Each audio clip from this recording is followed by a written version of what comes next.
يا مساء الخير. يعني بعدين في بيوتنا محترمين وساترين بيوتنا ولمين ولادنا، ويتقال علينا ان احنا متسولين، ويتقال علينا شراشيح، ويتقال علينا كلام بشع جدا. انا ست مصرية، وستات مصر خط احمر ومحترمين، يتقال علينا كده بسبب شوية ستات زي دول؟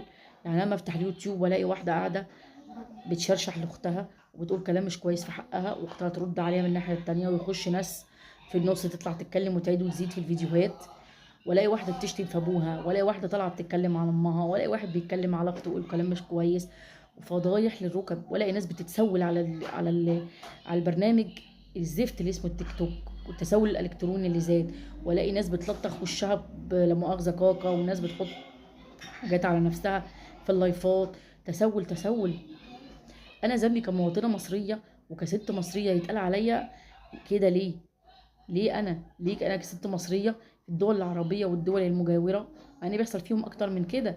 بس دايما المصريين عليهم العين ومتشافين، يعني دايما احنا علينا العين ومتشافين، يتقال علينا كده ليه؟ انا اتاخد في النص ليه؟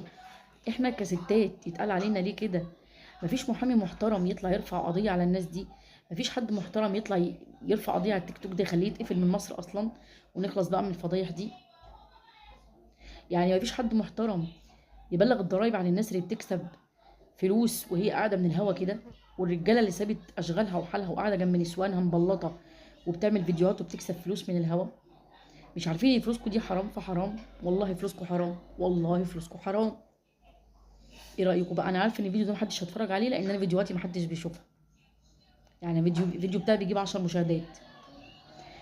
قسما بالله احنا اتفضحنا.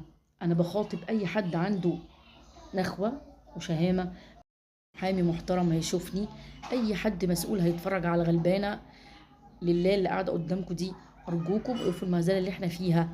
بلغوا الضرايب عن الناس دي، الناس دي عندها ملايين. الناس اللي بتطلع تسول الكتروني، تطلع تعمل تسول الكتروني ده، الناس دي بتشتري شقق وفلل وعربيات والله العظيم انا في ناس طبعا غبيه وجهله هتطلع تقول لك انت بتحقدي عليهم، ما انت عندك قناه مش شغاله يبقى انت اكيد بتعملي كده عشان مش عارفه تبقي زيهم. لا، انا مش عايزه ابقى زيهم، انا راضيه ابقى ليلي والحمد لله، وعامله القناه دي عشان اطلع ابعبع كده بس واقول الحاجات اللي ما بتعجبنيش، ومش مهم ان حد يتفرج عليا.